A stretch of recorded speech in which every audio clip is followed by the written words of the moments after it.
함께 은혜받을 말씀 시편 128편 1절에서 6절 말씀 찾으신 줄 알고 한 절씩 교독하겠습니다. 제가 먼저 1절 보겠습니다. 여호와를 경외하며 그의 길을 걷는 자마다 복이 있도다.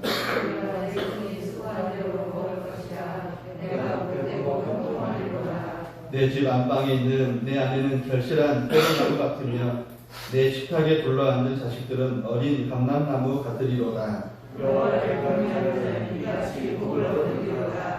여호와께서 시온에서 내게 복을 주실지어다.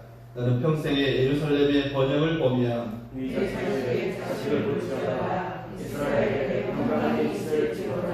아멘. 이스라엘에게 평강이 있을지로다. 오늘 시편 128편 1절에서 6절의 말씀을 가지고 경외하는 자가 받을 복이라는 제목으로 가정의 날 넷째 주 가정을 위해서 가정을 향해서 주시는 하나님의 은혜가 무엇인가 그것을 함께 나누는 귀한 은혜의 시간이 되기를 간절히 바랍니다. 경외하는 자의 복, 경외하는 자의 복.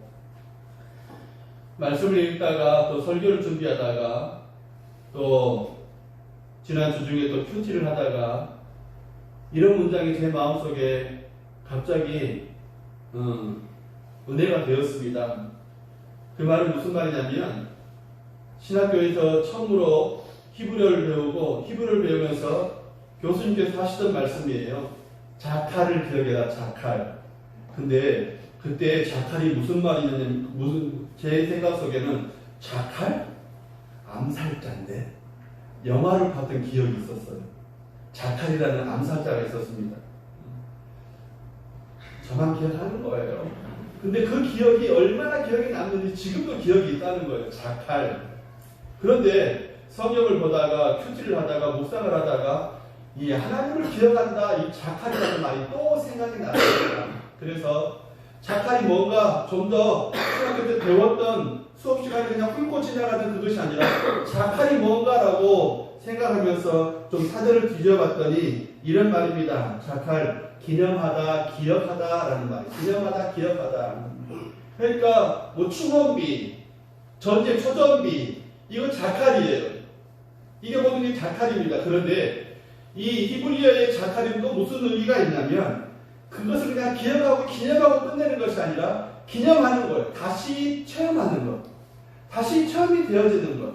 다시 내가 그것을 경험하는 것.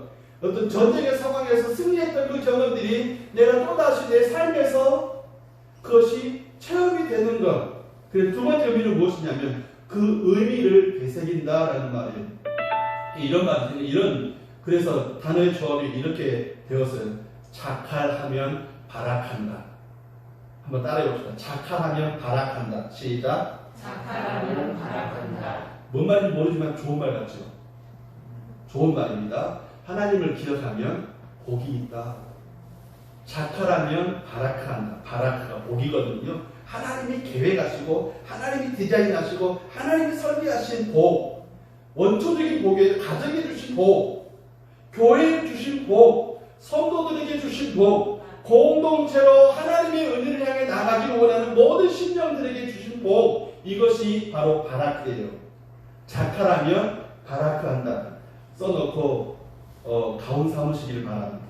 하나님을 기억하면 하나님께서 바라크하신다. 바라크하신다. 어마어마한 복을 주신다. 사랑하는 여러분, 시편 128편도 역시 그 위에 선상에서 있습니다. 오늘 시편 128편은 여호와를 경외한 자가 받는 복이라는 그런 내용을 담고 있는데 중요한 건 무엇입니까? 하나님을 자칼하기 때문에 기억하기 때문에 예배자로 성전에 올라가는 거예요. 성전에 올라가는 자의 노래입니다. 성전에 올라가서 기도하는 기도입니다. 그 기도가 세 부분으로 나뉘는데 첫째는 하나님께서 우리의 개인에게 주신 복을 되새김질하는 거예요. 두 번째는 가정에 주신 복을 되새김질하는 겁니다. 세 번째는 이 나라와 국가, 우리 공동체에 주신 복을 노래하는 것, 기념하는 것, 바로 오늘 그런 은혜를 나타내고 있습니다. 그래서 시편 128편에서 가장 중요한 단어 중에 하나가 무엇이냐? 바로 하나님을 경외한다라는 그런 말입니다. 경외한다, 공경한다, 두려워한다라는 말이 바로 사전적인 의미입니다. 다른 말로 바꾸면 하나님을 많은 마음을 다해서 우리 마음속에 깊은 곳을 그 깊은 마음을 다 들여서 존경한다라는 그런 의미예요. 이 성경에서는 그것을 두려워한다라는 그런 표현들도 많이 하고 있는데 좀 더 우리 신앙적인 표현을 바꾸면 하나님을 우리의 마음의 중심에 모신다는 거예요. 하나님을 내 마음의 중심에 모신다. 무슨 말이냐? 내가 결정했던 것, 내가 생각했던 것, 내 나름대로 경험하고 기억했던 것을 그대로 결정하는 것이 아니라 주님이라면 이 일을 어떻게 하시겠습니까? 주님 이 상황을 어떻게 하시겠습니까? 어떻게 인도하시길 원하시겠습니까? 여러분, 아브라함, 노아 그 이전의 세대부터 지금까지 성경에 하나님의 바라크를 받았던 모든 사람들의 질문이 바로 이거예요. 바로 경외함 때문에, 하나님을 경외하기 때문에 내가 전에 했던 대로 행동하는 것이 아니라 똑같은 상황을 만나지만 하나님 이거 어떻게 하시겠습니까? 이거 어떻게 하시겠습니까? 네가 바로 상수리 나무 위에 사람 발자국 걷는 소리가 나거든. 그때 뒤로 돌아가서 쳐라. 그러면 우리 같으면 내년에 똑같은 상황이 또 벌어지면 주님 이거 어떻게 할까요? 또 이런 발자국 소리가 들릴 때 뒤로 갈까요? 아니, 하나님은 또 그때마다 새로운 상황을 주시는데, 새로운 방법을 주시는데 바로 그 말씀에 순종하는 것이 바로 경외라는 것입니다. 경외하는 사람의 특징이 뭐냐? 사랑하는 여러분, 그의 길을 걷는다는 겁니다. 오늘 2절 말씀에 1절인가 2절 말씀에 그의 길을 걷는다. 여러분, 그의 길을 걷는다는 반대뜻은 뭐예요? 내 길을 걷는 거예요. 사람의 길을 걷는 거예요. 세상의 길을 걷는 거예요. 하나님 우리에게 분명히 말씀하십니다. 그의 길을 걷는 자가 경외하는 자의 바라크를 받는다라고 말씀을 하십니다. 사랑하는 여러분, 사람의 길, 세상의 길이 아니라 하나님의 길, 하나님을 경외하는 길을 묵묵하게 걸어가 보시길 바랍니다. 첫째로 받는 복은 우리 개인이 복을 받는다는 겁니다. 1절의 말씀에 오면 여호와를 경외하며 그 도에 행하는 자마다 복이 있도다. 그의 길을 그 도에 행하는 자마다 그의 길을 걷는 자, 그의 길을 걷는데 전능하신 하나님의 길을 걷는데 사랑하는 여러분, 걷는 자의 복을 받는다라는 겁니다. 걷는 자의 복을 누구든지 하나님의 길을 걷고 하나님의 도를 행하고 하나님을 경외하면 하나님의 복을 받습니다. 누구든지 요한복음 3장 16절에 누구든지 저를 믿으면 멸망치 않고 영생을 받으려 먹게 하려 하심이라. 누구든지. 사랑하는 여러분, 유대인들은 예수를 안 믿었던 유대인들은 지금도 자기들이 유대인이기 때문에 아브라함의 자손이기 때문에 복받고 구원받는다라고 생각을 합니다. 그런데 성경은 주님 우리에게 분명히 말씀하세요. 성경도 창세기부터 요한계시록까지 우리에게 분명히 말씀하십니다. 하나님을 경외하는 자는 누구든지 하나님을 경외하는 자는 예수를 믿게 돼 있고 예수를 믿는 자는 복을 받는다는 건, 사랑하는 여러분, 유대인은 유대인이라야 구원받는다는 편견을 가지고 있었지만 성경은 누구든지 예수를 믿으면 구원받는다라고 선언하고 가르쳐주고 계십니다. 유대인도 예수 믿으면 구원받고 유대인이라도 예수 안 믿으면 구원 못 받는다. 이방인이라도 예수 믿으면 구원받고 예수 믿지 않으면 버림받는다는 겁니다. 그래서 하나님을 경외하는 게 굉장히 중요합니다. 기억하고 자각하고 하나님을 경외하는 것. 사랑하는 여러분, 왜 경외합니까? 하나님이 우리 가운데 나타나시기 때문에 경외하는 거거든요. 그 두려움과 떨림으로 자신을 돌아보면서 하나님의 거룩하심을 따르는 것이 바로 경외하는 겁니다. 그 경외함의 첫 번째 가장 기억에 남는 사건이 무엇이냐면 이스라엘 백성들이 시내산에 머물렀을 때 하나님께서 그들 앞에 짠 하고 나타나십니다.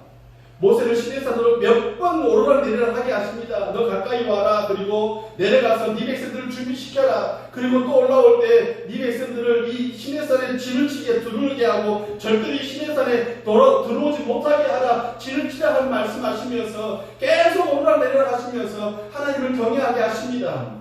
그런데 백성들이 우르르쾅쾅이든지 하나님이 시내산에서 빛나는 구름 가운데 말씀하실 때 백성들이 두려워하는 마음을 가져서, 왜요? 하나님이 자기들에게 오시고 말씀하신 것이 너무너무 그 임재가 두려웠어. 그냥 무서운 게 아니라 거룩하신 하나님이라는데 그 거룩함이 우리에게 나타날 때 우리가 죽는다는데 이 죄 때문에 죽는다는 그 두려움 때문에 그 임재 앞에 두렵고 떨림을 가졌을 때 그들의 모습이 무엇이었습니까? 자신을 돌아보는 거예요.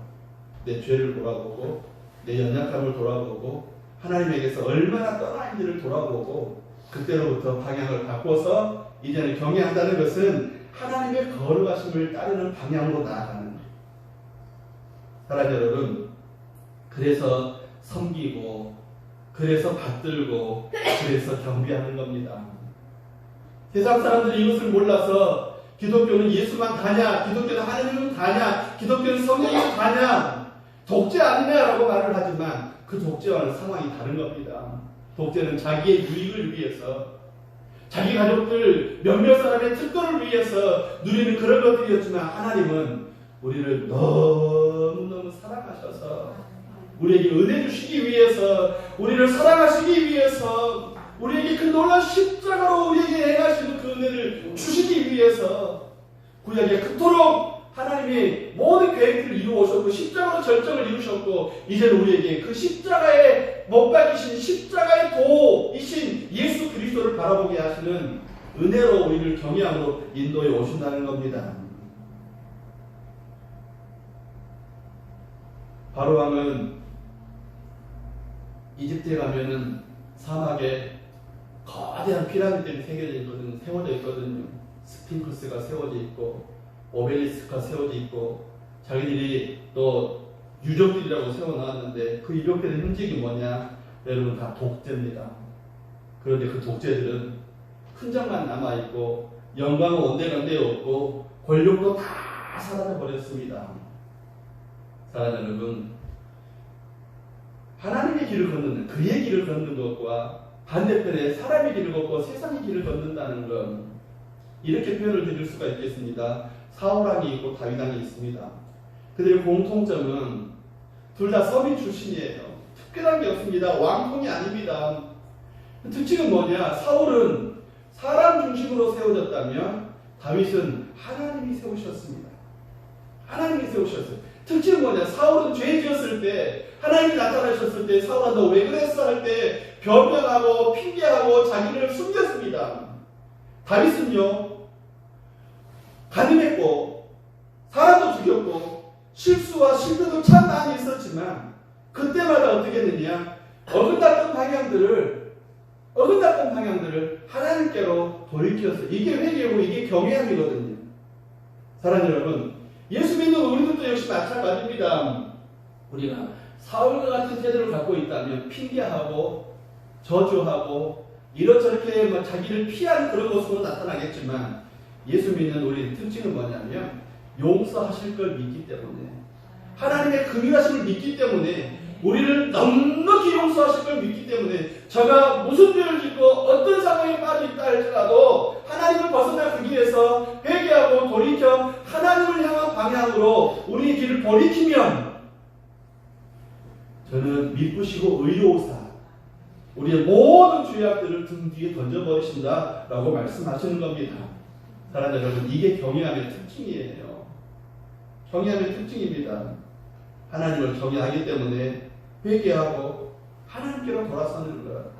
하나님, 이제껏 내가 내 생각으로 가늠하고 내 생각으로 미워함에 살인을 했고 내 생각으로 누군가를 탐심을 품었다면 이제는 그거 다 내려놓고 하나님이라면 어떻게 하시겠습니까? 하나님이라면 어떻게 결정하시겠습니까? 하나님이라면 내게 어떤 말씀을 하시겠습니까? 제가 순종하겠습니다. 창세기 말씀을 보면 아브라함이 하나님을 믿음에 하나님께서 그의 의로 여기셨다라는 말씀을 히브리서에도 똑같이 말씀하시거든요. 아브라함이 하나님을 믿음에 의로 여기셨다, 그 믿음으로 여기셨다라는 말씀을 하세요. 그 말씀의 의미가 무엇이냐면 아브라함이 하간도 취하고 또 세상의 어떤 여러 또 후첩들을 취할 때 그 모든 걸 다 정리하고 다시 하나님께로 돌아섰을 때 이스마엘을 취해가지고 13년이나 나타나지 않으시고 마침내 그 모든 시험과 모든 훈련을 다 끝내시고 난 다음에 아브라함이 온전히 하나님을 향한 방향으로 섰을 때 하나님 우리 믿음이 완전한 게 아니라 내 내가 예수를 향하고 내가 하나님의 은혜를 향하고 경외하며 그 길에 들었을 때 회개하고 주께로 방향을 돌이킬 때 돌이켜 그 주의 은혜의 길에 섰을 때 이게 믿음이라는 거예요. 내가 믿음 안에서 뭔가를 굉장한 걸 하고 교회를 세우고 뭐 죽은 자를 살리고 내가 어떤 뭐 엄청난 일을 행하는 그런 것들이 아니라 주의 길에 섰을 때, 주의 길에 섰을 때, 주님의 길에 섰을 때, 여러분 그것이 바로 하나님을 경외하는 것인데 그 하나님의 길을 걷는 자의 특징을 2절에는 내 손이 수고한 대로 먹을 것이라 내가 복되고 형통하리로다 라고 말씀을 하십니다. 이 바라크요, 이 형통이요, 사랑하는 여러분 무슨 말이냐, 세상 열방이 너로 말미암아 복을 받을 것이라, 이 복입니다. 나 하나가 주머니가 가득하고 전대가 가득하고 경제적인 자유를 누리고 뭔가 마음껏 푹푹 써도 내가 걱정 무심이 없는 그 정도였던 부자가 아니라 쓰고 빌려주면 더 풍성해진, 우리 어릴 때 찬송 그 복음서가 그 많이 참했는데 몸뚱이가 안 돼가지고 죄송합니다. 쓰고 빌려주면 더 풍성해지는 걸, 사랑하는 여러분, 그의 예수님은 긍휼히 여기는 자가 긍휼히 여김을 받을 것이고 화평케 하는 자가 화평케 될 것이고 바로 그 복을 말씀하시는 산상수훈의 귀한 복들. 여러분 우리가 경외함의 길에 섰을 때, 그의 길을 걸어갈 때 우리는 보통 부유한 게 아니라 하나님의 은혜로 말미암아서 세상 열방이 욥을 기억하고 아브라함을 기억하고 다윗을 기억하는 것처럼, 믿음의 사람들을 기억하는 것처럼 그런 엄청난 복을 받게 된다는 것입니다. 그 특징을 뭐라고 말씀하십니까? 수고한 대로 먹는다라고 말씀을 하는데, 수고한 대로 먹는다는 말은 헛수고가 없다는 말이에요. 수고했는데 그 수고를 다 가지고 온다는 말입니다. 하나님이 책임져 주신다는 말입니다. 수고한 대로 결과가 나타나는 건 그것만큼 행복한 일이 어디 있겠습니까? 농부가 농사를 졌는데 풍성해집니다. 이삭이 농사를 지었는데 그의 100배를 얻었더라. 얼마나 풍성합니까? 하나님의 풍성이 그렇게 나타난다는 겁니다. 무엇 때문에요? 하나님을 경외하고 그의 길을 걷기 때문에 그 손이 수고한 대로 하나님이 책임져 주신다는 겁니다. 하나님이 책임져 주신다는 건, 수고하지 않고 일의 결과를 바라는 것을 한자어로 불한단이라고, 불한단, 아니 불자, 또 땀 한자, 땀을 흘리지 않고 먹으려고 하는 것, 도둑질이죠. 사랑하는 여러분, 그런다고 일한다고 결과가 다 좋은 것이 아닌 것이 우리 요즘 세상이에요. 내 곁에서 많이 보지 않습니까? 수고하고 애 썼는데 일 준 사람이 사기치고 도망가거나, 수고하고 애 썼는데 그것이 또 내가 덜컥 아파서, 누군가 아파서 병원비로 쓴다든가, 수고하고 애 써서 모아놨는데 사고 쳐서 또 그 모든 것이 뭉개져 버린다든가. 사랑하는 여러분, 그런데 내 손이 수고하대로 먹을 것이라 형통할 것이라 라고 말씀하신 것이 오늘 본문입니다. 오늘 우리 시편 128편을 보았는데 시편 127편에 솔로몬이 고백한 시가 있습니다. 여호와께서 집을 세우지 아니하시면 세우는 자의 수고가 헛되고 여호와께서 성을 지키지 아니하시면 파수꾼의 깨어 있음이 헛되도다라고 말씀을 하세요. 한참 이제 막 신학을 배우고 그럴 때 동료 친구들 가운데 이런 말을 썼어요. 여호와께서 집을 세우지 아니하시면 세우는 자의 수고가 헛방이고 여호와께서 성을 지키지 아니하시면 파수꾼에 깨어 있음이 헛방이다, 헛것이라는 겁니다. 여러분, 헛것이라는 말은 무슨 말입니까? 바람이 싹 분다고, 바람 시원하다고 바람 잡아가지고 나한테 시원한 바람을 불게 하는 그것입니다. 바람이 쥐어집니까? 아닙니다. 헛방이에요. 헛수고예요. 바람을 잡으려 할 만큼 그만큼 내게 손해받게 되지 않는다는 겁니다. 한마디로 하나님 하시면 되고 하나님이 도우지 아니하시면 헛방이다, 헛수고다. 사랑하는 여러분, 그 어떤 것도 되는 것도 없는데 중요한 것은 이것이 하나님과 동행했을 때 우리의 간증이고 이것이 우리의 고백입니다. 네, 주의 길을 걷는 자가 복됩니다. 사랑하는 여러분, 내 자신들이 주의 길을 걸음으로 두 번째로는 우리 가정에 그 복이 임하기를 주의로 축복합니다. 하나님의 길을 걷는다, 경외함의 길을 걷는다. 두 번째로는 가정이 복을 받게 되어 있습니다. 3절의 말씀으로 내 집 안방에는 내 아내는 결실한 포도나무 같고 내 식탁에 불러앉은 자식들은 어린 감람나무 같으리로다 라고 말씀을 하십니다. 4절은요. 여호와를 경외하는 자는 이 같은 바락을 받을 거다. 이 같은 바락을 받을 거다. 복을 받을 거다. 여러분, 그러면 저와 여러분 가운데 있기를 간절히 바랍니다. 미국에는 케네디가가 유명한데요. 미국이라는 세계 온 민족들이 다 모여있지만 그 가운데 아일랜드계 케네디가 굉장히 유명합니다. 케네디가는 조지 F 케네디라는 사람이 그 시작을 이루고 있는데요. 그 사람은 참 그 겉으로 드러난 명문은 참 좋은데 그 뒤에 숨겨진 게 별로 좋지가 않아요. 밀주법이 있을 때 술 매매를 해가지고 엄청난 부를 세웠고 그가 관직에 있을 때는 또 증권을 조작해가지고 엄청난 부유를 채운 사람이 바로 조지 F 케네디입니다. 그런데 그는 그 목표가 있었는데 자기 케네디가를 이루는 것이 그의 목표였습니다. 그런데 그의 시작이 그러하기 때문에 그 가문은 겉보기에는 굉장히 좋은데 실은 또 케네디가를 연구하는 그 연구의 결과를 보면 프리섹스주의, 약물 중독, 온갖 죄악들이 난무하는 게 또 케네디가의 또 모습입니다. 케네디가를 정의할 때 어떤 사람들은 쇼윈도우 부부, 쇼윈도우 가문이라고 표현을 해요. 보여주기 위한 가문. 겉으로 보여주는 그런데 뒤에 숨겨진 건 마치 회친한 무덤처럼 그 안에 썩고 곪고 더러운 것들이 가득한데 겉만 번지를 하다는 것입니다. 그래서 그의 가문을 보면 이렇습니다. 큰아들 조지 F 케네디 2세는 2차 대전 때 군복무를 하다가 폭탄을 싣고 가는 비행기 조종사인데 의문의 폭발 사고로 흔적도 찾을 수 없이 죽어버렸습니다. 둘째 아들이 존 F 케네디인데 40대 미국 대통령인데 그가 하는 일들은 기독교 굉장히 적대적인 천주교인입니다.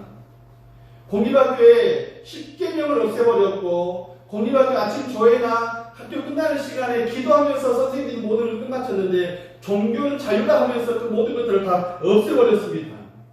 우리나라도 이 사람 때문에 큰 해를 당할 뻔했는데요. 1962년도에 한국 재건, 전쟁이 끝난 한국을 재건하기 위해서 또 노벨 평화상을 받은 사람들을 백악관으로 초청해서 여러 가지 현안 문제를 청취할 때 이 한국의 재건 문제를 일본에 맡기자고 이미 이 백악관이 결정을 해놨답니다.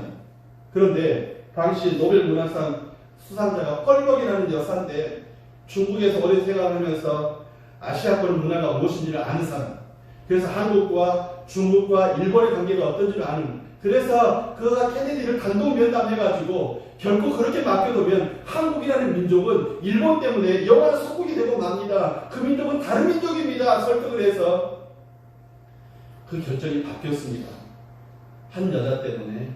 그런데 그 결정을 내린 사람 주도권자가 누구, 그렇게 하려고 주도권을 했던 사람이 누구냐? 존 F 케네디예요.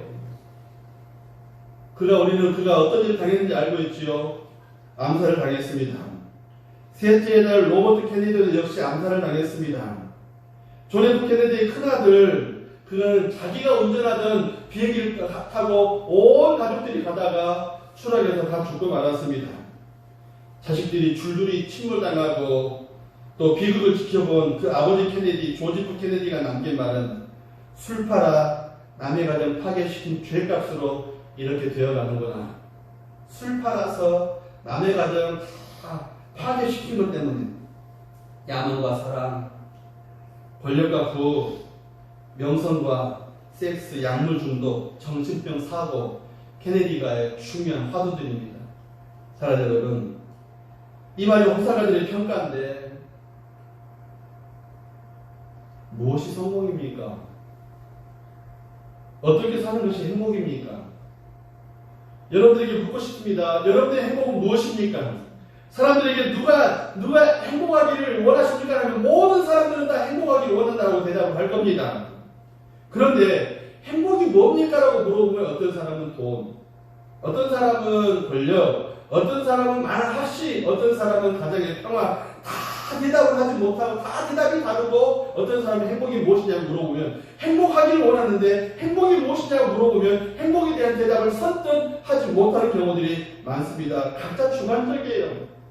어떤 사람은 백 하나만 있으면 행복하겠다. 어떤 사람은 명품 옷 하나만 있으면 행복하겠다. 어떤 사람은 참 넓은 대물 같은 큰 아파트에 살면 행복하겠다. 성경이 말씀하시는 행복은 여러분 분명히 새겨 들으십시오. 하나님을 바로 섬기면서 부부가 함께 신앙을 지키고 자식들이 주님 안에서 건강하게 자라는 것이 행복이라고 성경은 우리에게 그렇게 말씀하십니다. 다른 말로 바꾸면 예수 없는 성공은 그 명이 길지 못하고 예수 없는 행복은 물거품에 불과하다는 거예요. 그래서 우리 가정의 행복을 뭐라고 표현하고 있습니까? 포도나무 같은 아내, 포도 결실 같은 아내, 감람나무 같은 자식들, 얼마나 표현이 멋있는지 모르겠습니다. 포도나무는 성경에서 풍요의 상징이에요. 포도주는 음료로 쓰이고 식용으로 쓰일 뿐만 아니라 약으로도 쓰이고요. 또 감람나무는 한 번 정제를 하면 일상적인 기름으로 쓰입니다. 두 번 정제하면 역시 중요한 약이고요. 세 번 정제하면 성전의 기름으로. 절대로 이스라엘 사람들은 감람나무, 감람열매를, 감람류를 세 번 정제에 쓰지 않습니다. 왜요? 성전의 제사용으로 쓰기 위해서. 하나님께로만 드려질 때 세 번 정제에 쓸 뿐이에요. 아무리 뿌려도 세 번 걸러 쓰지 못합니다. 사랑하는 성도 여러분, 비유로 들은 이 포도나무, 감람나무 얼마나 의미 있고 인생에 가장 필요하고 가장 중요한 것들 중에 중요한 것이 포도열매와 감람나무가 이스라엘에서 제일 중요한 것입니다. 하나님으로 모신 가정의 특징을 그렇게 표현하고 있다는 겁니다. 요즘 사람들은 돈, 권력, 친구들 만나서도 자기 같은 가방 자랑하고 남편 자랑하고 자식 자랑하고 자랑하지만 가만히 들여다보면 그 속에는 공허함들이 가득합니다. 케네디가처럼 겉은 멀쩡한데 속은 병 들어있는 그런 모습들. 케네디 대통령의 경우 역시 인기, 권력, 돈, 명성을 자랑했지만 사람이 특히 남자로서 손에 움켜쥐기 원했던 모든 것들은 다 장악했던 사람이지만 그를 치료한 의료진의 보고에 의하면 대통령 재임 시에 만성 소화장애 또 호르몬 분비가 적어져서 피부색이 점점 갈색으로 병들은 변하는 에디슨 시병, hormon제 복용, 진통제, 항우울제, 흡원제, 수면제 등 가리지 않고 복용을 했는데 뉴스나 사람들에게 보여주는 것은 정열적인 지도자라는 이미지를 위해서 자신의 병을 감추고 자신의 치부를 감추려고 얼마나 말을 애를 썼는지 모른다고 합니다. 사랑하는 여러분, 그것이 케네디의 행복이었습니다. 사랑하는 여러분, 그렇지 않습니다. 가정은 행복이 움트고 자라는 요람입니다. 요람. 예수 모신 자신이 예수님을 주인으로 모시는 가정이 되셔야 합니다. 남편이 주인이 아니고 아내가 힘이 세다고 더 많이 벌어온다고 주인이 아니고 예수님을 모시는 가정. 사랑하는 여러분, 남편이 있느냐 없느냐 문제가 아니에요. 아내가 있느냐 없느냐 문제도 역시 아닙니다. 요즘 같은 세상에는 초혼이냐 재혼이냐가 문제가 아니에요. 아파트가 동탄에 있냐 병점이 있냐 그 문제도 아닙니다. 부자도 가난하냐 부자냐 이것도 아닙니다. 예수님을 얼마나 예수님으로 모시느냐. 할렐루야. 예수님을 얼마나 예수님으로 모시느냐. 그것이 우리 가정의 행복입니다. 세 번째로 하나님의 길을 걷는 자 나라가 복을 받게 됩니다. 5절의 말씀을 보면 여호와께서 시온에서 내게 복을 주실지어다 너는 평생의 예루살렘의 복을 보며라고 말씀을 합니다.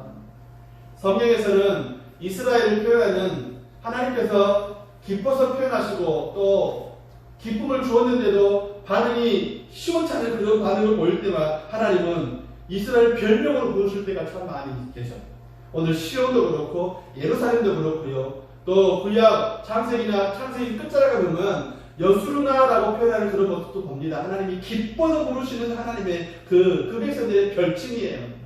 그만큼 하나님과 이스라엘 백성의 그 공고함, 그 관계의 기쁨을 표현하는 겁니다. 사람이 별명이 있다는 거요. 굉장히 좋은 거예요. 어릴 때 별명 갖고 울기도 하고 싸우기도 참 많이 하셨잖아요. 저도 그랬거든요. 제 이름이 석이잖아요. 얼마나 많이 놀렸겠어요. 그런데 어느 날 저를 너무너무 사랑해 주셨던 그 교수님께서 그러시더라고요. 너는 개바야. 너 베드로야. 너 듬직하잖아. 넌 작은 돌이 아니라 큰 돌이야. 반석 같은 큰 돌이야. 오, 할렐루야. 찾아가서 이 스승의 주일 밥좀 식사를 대접하고 그래야 되는데 멀리 계세요. 외국에 계세요. 사랑하는 여러분, 이스라엘 민족 공동체를 부르실 때 시온 예루살렘이라고, 여러분 하나님을 경외하면 개인과 가정과 여러분 교회와 민족과 나라가 복을 받습니다. 사람에게는요 그 단계가 있답니다. 계층이 있답니다. 레벨이 있대요. 사람의 레벨, 육체적인 레벨, 또 정서적인 레벨, 지적인 레벨, 영적인 레벨. 제가 표현하는 의미를 아시겠어요? 여러분, 육체적인 레벨, 정서적인 레벨, 또 지적인 레벨, 영적인 레벨. 올라가면 올라갈수록 여러분 영적인 단계에서 더 건강해지고, 영적인 단계에서 여러분 영적인 힘은 질병도 치료한다라고 연구 결과예요. 사랑하는 여러분, 우리 기독교는, 예수 믿는 우리들은 하나님께서 우리에게 영적인 큰 복을 주셨습니다. 예수 믿는 사람들이 더 많아지는 나라가 바로 대한민국입니다. 여러분, 뭐 세계적인 조사를 봐도 역시 마찬가지입니다. 청렴이나 정직이나 아니면 청결함들이나 아니면 친절함이나 1등은 기독교 국가예요. 2등이 불교 국가, 3등이 회교 국가. 사랑하는 여러분, 대한민국 우리 믿음의 전통이 다시 올곧게 세워지는 저와 여러분 되기를 간절히 바랍니다. 매일마다 기도하고 새벽마다 저녁마다 주일을 온전히 성수하고 하나님을 하나님으로 모시고, 또 어른뿐만 아니라 어린 자녀들까지, 제가 핸드폰을 넣고 참 은혜를 받는 사진이 있는데 분명히 상황은 그래요. 분명히 여러분 마룻바닥에 뭐라고 그래요? 그 깔고 앉는 거? 방석. 이 단어가 생각이 안 나는지 나이가 그런 나이가 돼버렸네.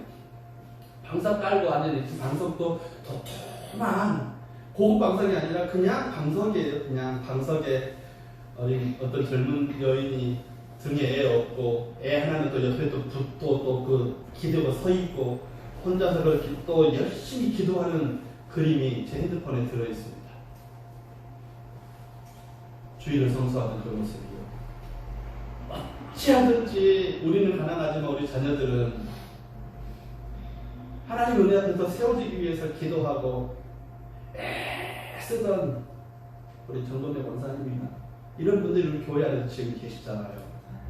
우리가 그 혜택을 누리고, 예수 믿는 그 혜택을 누리고 있는 거예요. 누구 때문에 교회 공동체가, 누구 때문에 국가 공동체가.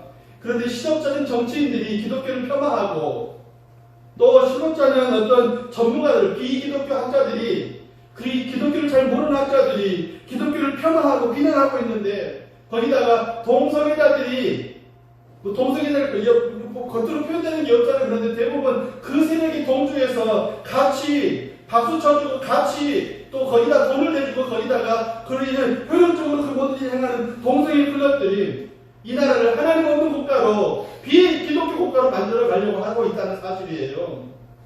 사랑하는 여러분, 국회의원들이 여러분의 핸드폰이나 여러분의 어떤 그 동성애 차별금지법 이런 걸 가지고 우리 가운데 접근을 할 때 잘 살펴보시기 바랍니다. 그래서 그 의견을 정확하게 내셔야 돼요. 그 모든 것들은 기독교를 전복시키려고 하는, 교회를 없애려고 하는 악한 의도이기 때문에 그렇습니다. 사랑하는 여러분, 6절의 말씀 보면 이스라엘에 평강이 있을지로다, 시온에 평강이 있을지로다, 여수론에 평강이 있을지로다, 교회에 평강이 있을지로다 라고 그렇게 말씀을 하십니다. 샬롬이에요. 샬롬.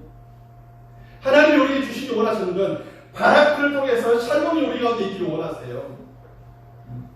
원초적으로 계획하시고 디자인했던 그 바라크, 그 축복이 우리를 하나님의 샬롬으로, 그 풍성한 샬롬으로 우리를 이끌어 가시길 원하십니다. 성경을 긴 역사를, 큰 역사를 좀 추격해 볼까요? 하나님께서 애굽에서 이스라엘 백성들을 꺼내셨습니다. 탈출시켜서 노예에서 세상에서 죽음의 상징이었던 그 애굽에서 꺼내셨어요. 그리고 광야에 훈련을 시키십니다. 왜 훈련시키십니까? 천국에 들어가서 하나님 나라에 들어가서 천국 백성으로 하나님의 샬롬을 온전히 누리게 하시기 위해서 광야 훈련을 시키신 거예요. 율법을 주신 겁니다. 천국 백성은 그렇게 살아야 되고 그런 훈련을 해야 된다는 겁니다. 뭘 하시기 위해서? 여러분, 하나님의 그 길에 풍성하신 사랑은 우리를 하나님의 백성으로 하나님의 길에 온전히 세워서 개인과 가정과 국가마저도 어마어마한 귀한 복을 누리게 하시기 위함입니다. 하나님의 샬롬. 그 여러분들에게 설교를 시작하면서 말씀을 드렸죠. 자칼하면 바라크한다. 바라크의 목적이 뭐냐? 샬롬이에요. 하나님의 샬롬. 하나님의 샬롬. 하나님의 샬롬이 오늘 예배하는 저와 여러분들, 오늘 예배하는 우리 가정, 오늘 예배하는 이 나라 민족의 모든 예배 초소마다 그 샬롬이 넘치기를 주의 이름으로 축복합니다. 아멘.